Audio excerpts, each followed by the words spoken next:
les feedbacks que nous avons eus concernant la présentation.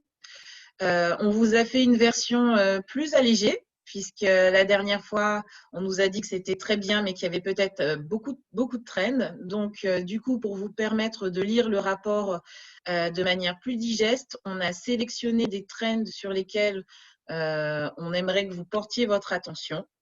Par contre, n'hésitez pas à revenir vers moi si vous aimeriez avoir accès à une version un peu plus détaillée que celle que je vais vous présenter aujourd'hui. Aujourd'hui, le report que je vous présente contient à peu près 23 slides par rapport à celle de la dernière fois où vous en aviez un peu plus de 50. On a ajouté aussi des slides récapitulatifs pour que vous ayez quand même accès à la majorité des trends, mais n'hésitez pas à revenir vers moi. Mais écoutez, on va commencer. Je vais juste voir s'il y a des questions entre-temps. Parfait, vous m'entendez? Ben, soit, on commence. Alors, j'aimerais quand même faire un retour sur les clusters parce que ça faisait partie des feedbacks que nous avons eus par rapport à la dernière présentation. Donc, comme vous avez pu le constater, si vous avez parcouru le rapport Fall qu'on vous a présenté la dernière fois, cette fois-ci, c'est pareil, nous n'avons pas changé les clusters. Donc, vous avez toujours le cluster Fashion Bet qui représente des trends qui ont une très bonne visibilité sur Instagram et avec une dynamique intéressante pour en tout cas l'intégrer dans votre plan de collection. Les safe bets qui ont aussi une bonne magnitude, donc une bonne magnitude, ça veut dire une bonne visibilité sur Instagram, mais avec des dynamiques qui sont plutôt stables, entre voilà, des dynamiques entre moins 3 et plus 3. Les ball bets qui ont moins de visibilité par rapport aux safe bets et aux fashion bets, mais qui ont des dynamiques très intéressantes et que du coup, vous pouvez parier sur ces trends, mais attention aux quantités. Donc, c'est souvent des emerging trends qu'on identifie dans ce cluster. Ensuite, vous avez les trends stables qui ont une visibilité, on va dire, assez moyenne et une dynamique aussi assez stable. Donc, rien d'intéressant sur ces trends-là. Si vous aviez l'habitude de les avoir en collection, vous devez juste savoir que nous, ce qu'on forecast, ce qu'on prédit, excusez-moi, c'est que vous allez faire à peu près la même chose que les saisons d'avant si vous les aviez. Donc, si vous les aviez pas très bien vendus, vous continuerez à pas très bien les vendre. Et si vous les avez bien vendus, a priori, vous avez la bonne cible, donc vous continuerez à les vendre, ni plus ni moins. Les last calls, ce sont les trends qui ont pas mal de visibilité sur Instagram, une aussi bonne visibilité qu'un fashion bet, par exemple, ou qu'un safe bet, mais avec des dynamiques décroissantes. Donc, attention aux quantités. Les opportunités de business sont toujours présentes, donc il ne faut pas forcément les abandonner en collection, mais il faut savoir que l'influence que ces trends ont sur Instagram est en baisse. Et ensuite, vous avez les markdowns. Donc ça, ce sont des trends qu'on pense qu'il faut quand même avoir, mais qu'il ne faudrait plus avoir dans la période qu'on identifie. Donc pour ces trends, effectivement, vous avez des mois optimum pour les mettre en avant. Mais voilà, ces trends-là, il faut les mettre en avant dans les mois qu'on va vous identifier. Et ensuite, il faut faire en sorte de plus en avoir, puisque la visibilité est faible sur Instagram et la dynamique est décroissante. Est-ce que vous avez besoin que je revienne sur les clusters? Parce que pour moi, ce sont effectivement les métriques les plus essentielles à maîtriser pour bien comprendre le report. Si c'est bon pour vous, je continue. Bon, a priori, je n'ai pas de questions. Si tout est clair, merci Violette. Parfait, alors je continue. Alors, on va commencer par les matières. Donc, les matières, comme vous avez pu le voir la dernière fois pour Fall, alors je vais peut-être faire un écran peut-être un peu moins grand pour que vous ayez, voilà, que vous ayez au moins l'intégralité à voir en une seule fois. Voici les trends. Alors, il faut savoir que Spring 2021 chez Euritech, c'est les mois de janvier, février et mars. Les mois d'été, c'est les mois mai, avril, juin et ainsi de suite. Donc là, ce sont les trends que nous voulions vous mettre en avant aujourd'hui, sachant que normalement la liste est un peu plus longue, mais c'est pour vous permettre d'avoir quelque chose d'un peu plus digeste. On a mis en avant, comme d'habitude, les trends en liste avec celles qui ont une dynamique, en tout cas la dynamique de la plus forte à la moins forte. Donc, dans les fashion bets, celles qu'on a vues ayant une dynamique très intéressante, en tout cas, c'est la côte, la maille côtelée. Ensuite, dans les safe bets, celle que je vais vous présenter, c'est la maille en général, parce qu'on a une trendline assez intéressante à vous présenter. Dans les stables, la meilleure, en tout cas celle qui a la meilleure dynamique, c'est tous les tissus marde. Et ensuite, dans les markdowns, on vous mettra en avant tous les tissus waterproof qui représentent effectivement, qui est plutôt représenté sur les loungewear, vous verrez en tout cas. Donc, n'hésitez pas si vous voulez une liste peut-être un peu plus conséquente, n'hésitez pas à revenir vers moi, mais sachez qu'ici, dans la liste, vous avez en tout cas les trends principales, en tout cas les plus saillantes sur la période Spring 2021 en termes de matière. Donc, ce qu'on vous a rajouté dans le rapport, c'est cette page donc, qui va vous permettre, comme vous n'avez pas toutes les pages de trend details dans le rapport, je vous ai rajouté par mois les trends qu'il faudrait mettre en avant avec le pic monstre, ce qui correspond au mois de lancement optimal pour chacune des trends. Donc là, vous avez la box pour janvier, vous avez la liste pour février et vous avez la liste pour mars. Alors, je vois une question de Marie.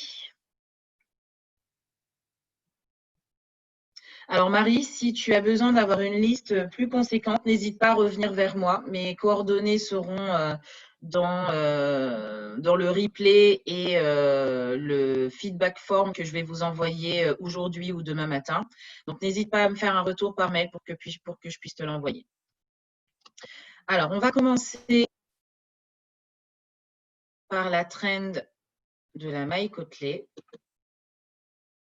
Alors, avant d'approfondir le sujet de la maille côtelée, il faut savoir que en Europe, puisque là, les données que nous avons analysées, ce sont pour l'Europe, janvier, février, mars correspond pour la moitié des pays européens à une période de confinement.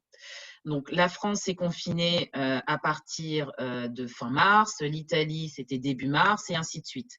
Donc, il faut savoir que toutes ces précisions, on a tenu compte dans nos analyses, et vous allez voir finalement ce qui en ressort. Donc là, je vais zoomer parce qu'à mon avis, vous voyez un petit peu moins bien. Donc, comme d'habitude, ici, vous avez le rappel du cluster. Donc, ici, la maille côtelée, on l'a identifié comme étant un fashion bet.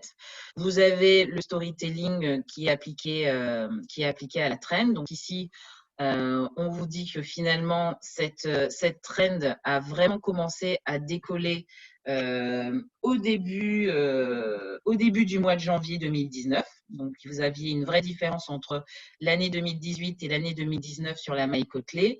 Et elle a commencé à avoir une sorte de burst au niveau, on va dire, à peu près pour fall 2019. Et elle a continué sa trajectoire, ainsi de suite. Donc ici, ce qu'on vous dit est évidemment que le mois optimum pour lancer cette trend, c'est le mois de février. Les hautes saisons pour la trend de la maille côtelée, c'est le printemps et l'hiver. La magnitude, elle est médium, donc c'est une magnitude intéressante.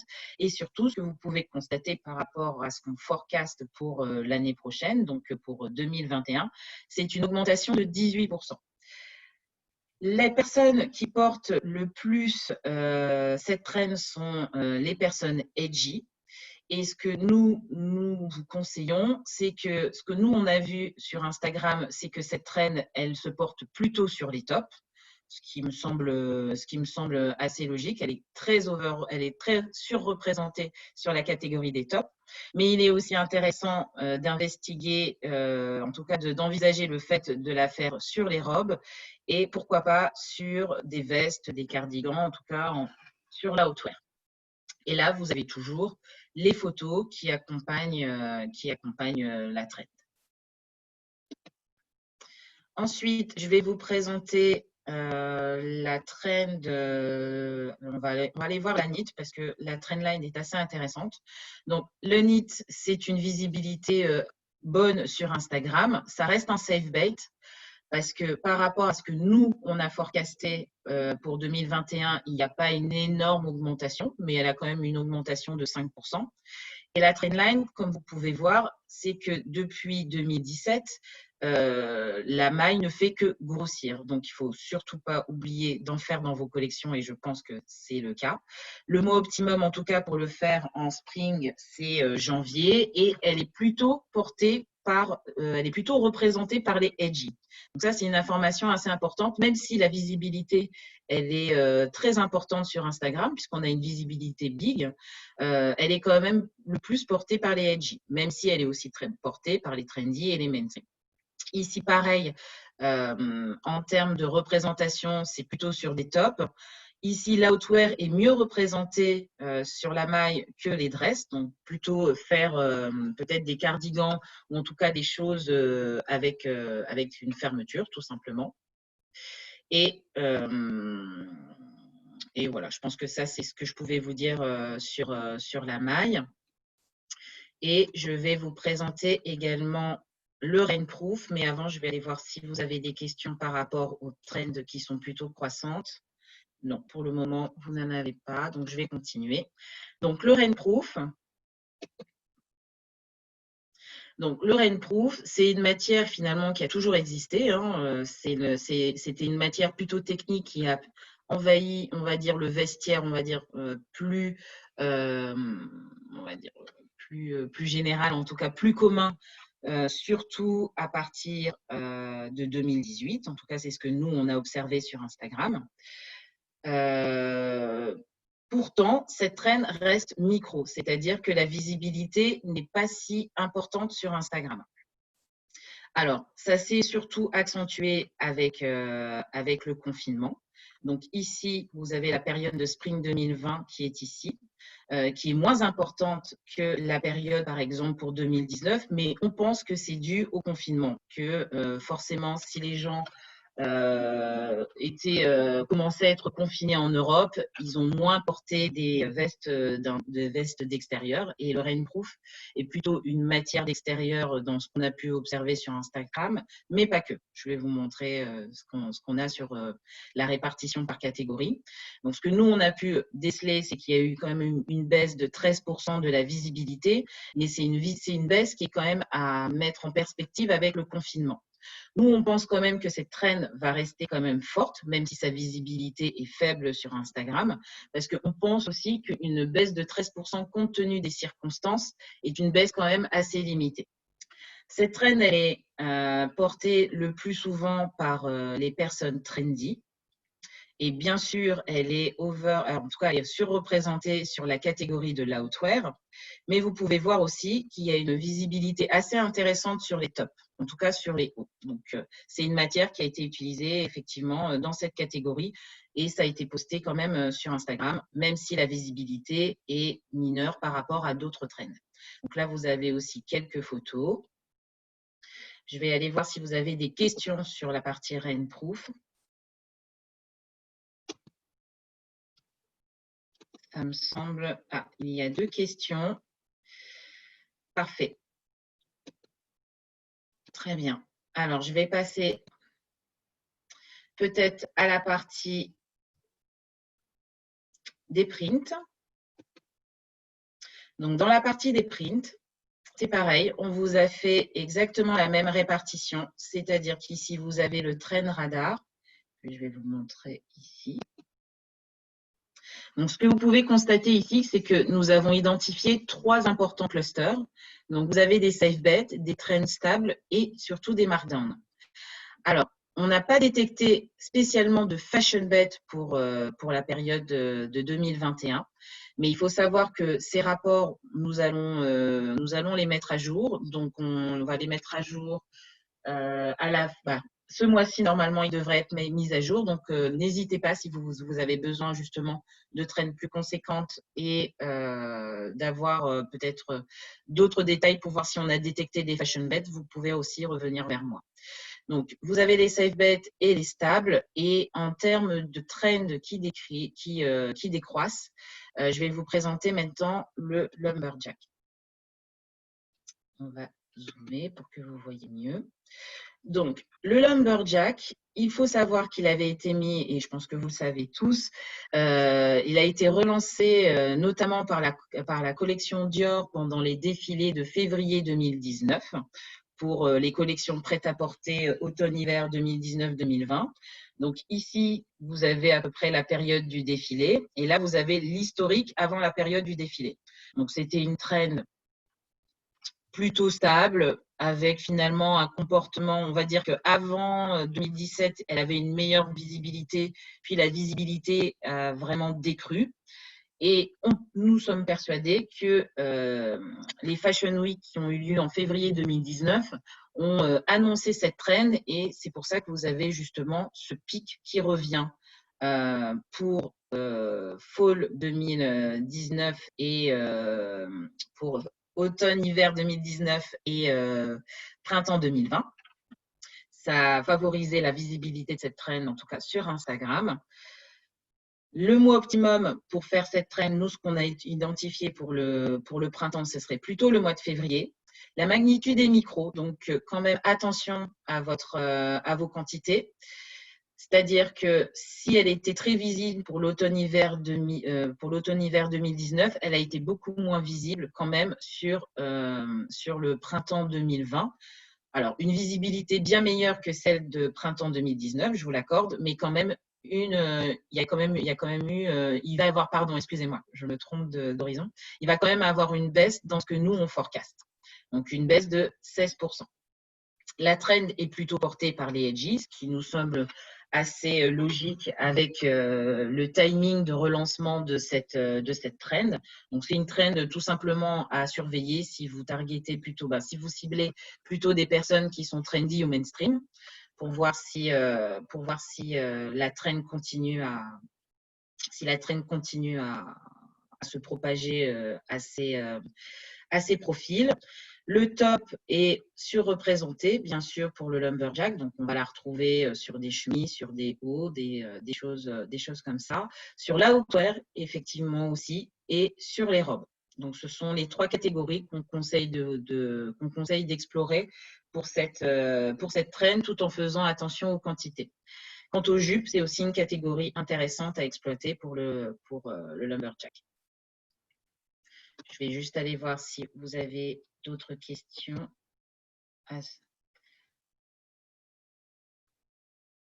Merci Jean-François, ne t'inquiète pas, de toute façon, je t'envoie, j'enverrai le replay et le lien du rapport ensuite. Donc, je vais continuer, mais si vous avez des questions sur les métriques, c'est hyper important parce qu'on sait que c'est la deuxième fois qu'on vous présente ce type de rapport. Donc, n'hésitez pas si vous avez des questions ou si vous voulez me challenger sur une trendline. Moi, je peux aussi approfondir la présentation. Et ensuite, ce que je voulais vous présenter, il nous reste une dizaine de minutes. Je voulais vous montrer les couleurs. Alors, pour les couleurs, ici, on a identifié surtout 4 clusters qui nous paraissaient importants d'aborder. Donc, dans les safe baits, on retrouve les couleurs comme le beige, la couleur lead vin et le marron. Dans ce qui est stable, vous avez le beige foncé et toutes les couleurs violet. Et dans les markdowns, vous avez le light brown, le dark brown, etc. et le pure black. Je vais aller vous montrer ce que j'ai. Donc là, pareil, vous avez le cluster par mois pour vous indiquer quels sont les meilleurs mois à investiguer. Donc, ce qui est intéressant, c'est que je voulais vous montrer la trendline du beige pour vous montrer à quel point sa visibilité a été importante sur Instagram et surtout comment elle a très vite augmenté ces 2 dernières années. Donc, début de l'année 2018, en tout cas avant 2018 jusqu'à janvier 2018, on a une couleur qui est quand même assez stable et à mon avis, une magnitude qui est plutôt médium. Mais vous pouvez voir que depuis janvier 2018, elle ne cesse d'augmenter. Pendant le confinement, si vous vous souvenez du Comfort Report qu'on vous a présenté au tout début du programme New Data for Fashion, On vous avait donné des éléments pour vous dire que le beige a été une des couleurs la plus plébiscitée, en tout cas sur Instagram. Et ce que nous, on voit, en tout cas pour Spring 2021, c'est que ça va continuer et que l'augmentation, en tout cas générale, va continuer, mais que par rapport au printemps 2020, il va y avoir quand même une légère baisse. Mais globalement, les opportunités business sont quand même là. Il ne faut surtout pas la mettre de côté. Donc, pour nous, c'est un safe bet, parce qu'on considère que finalement, comme c'est une trend qui est assez grosse, le fait qu'elle varie de 5%, c'est finalement pas extraordinaire compte tenu de son niveau de visibilité important sur Instagram. La trend est plutôt portée par les hedgies et je me rends compte qu'il y a eu un petit problème dans l'export. Bon, alors, ce problème dans l'export sera résolu, ne vous inquiétez pas. Vous aurez bien toutes les bar charts complètes pour le beige. Alors, ça, c'était le pur beige et je vais ensuite aller vous montrer le light brown avant de terminer par les questions et réponses de manière générale. OK. Donc, le light brown, c'est bien ce ton de couleur que nous visons ici.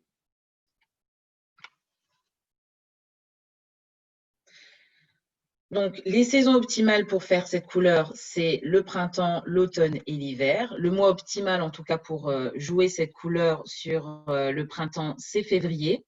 La magnitude est small, donc c'est pas aussi intéressant qu'un fashion bet ou un safe bet.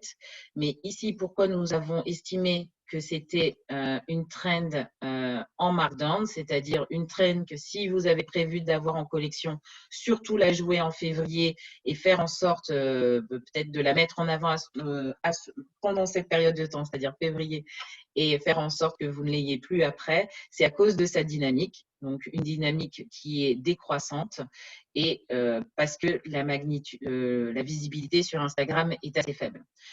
Donc, si vous l'avez prévu et que vous ne pouvez plus rien y changer, écoutez, mettez-la en avant surtout en février. Si vous pouvez jouer encore sur les quantités, peut-être vérifier les quantités, à savoir que quand même la visibilité va être faible sur Instagram et en plus la dynamique est plutôt, c'est même pas plutôt, mais elle est décroissante, donc vous avez moins 12%.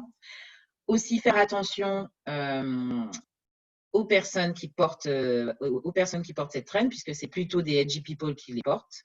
Et en termes de catégories à jouer, plutôt miser sur l'outwear d'abord. Ensuite, je pense qu'il est de bon ton de la jouer sur les pantalons, les robes et ensuite sur les tops. On vous a mis aussi, comme à chaque fois, quelques photos. Il nous reste 5 minutes, donc le rapport vous sera envoyé. Donc là, vous avez à peu près 25 pages dans ce rapport que vous pourrez explorer.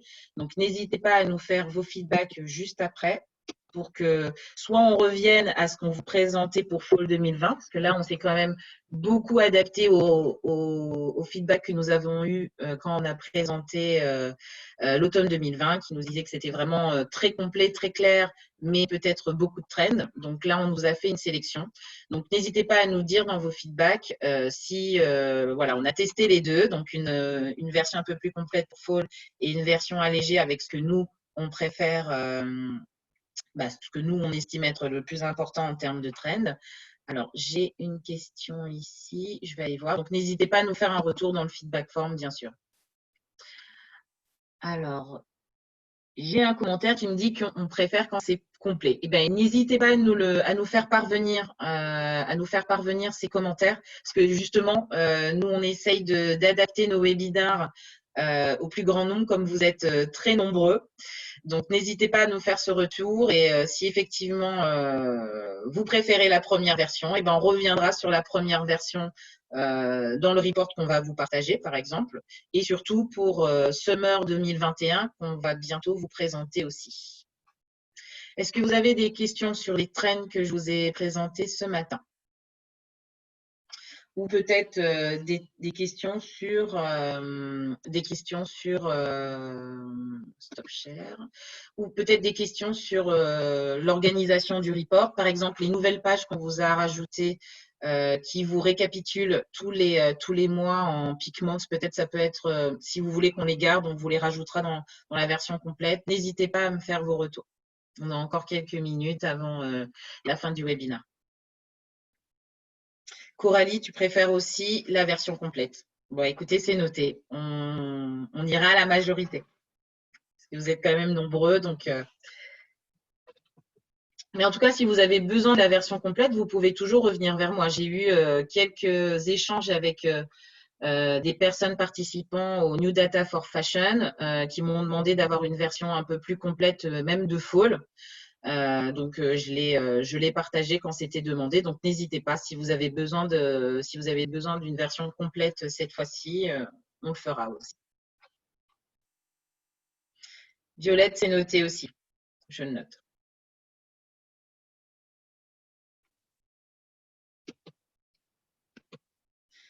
Alors, est-ce que… Non, je n'ai pas d'autres questions. C'est une nouvelle question.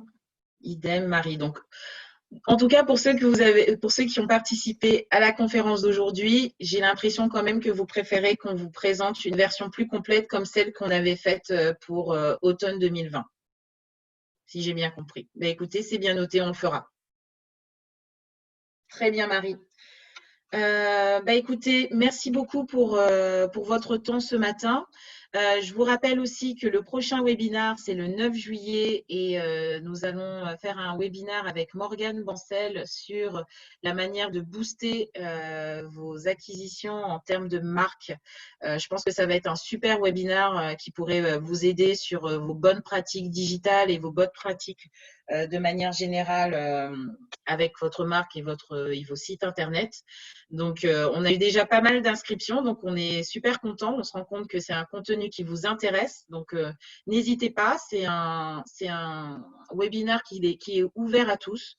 Donc, si vous connaissez des personnes qui peuvent être aussi intéressées par cette problématique de comment transformer en machine de croissance votre marque via les nouvelles technologies et surtout le digital. N'hésitez pas à partager le lien d'inscription. De toute façon, je vous le renverrai aussi lors de nos nombreuses communications par rapport à ce nouveau webinaire du 9 juillet. Voilà, je vous souhaite une bonne journée et n'hésitez pas à revenir vers moi si vous avez besoin de plus amples informations concernant les trends que je vous ai présentés ce matin. À bientôt.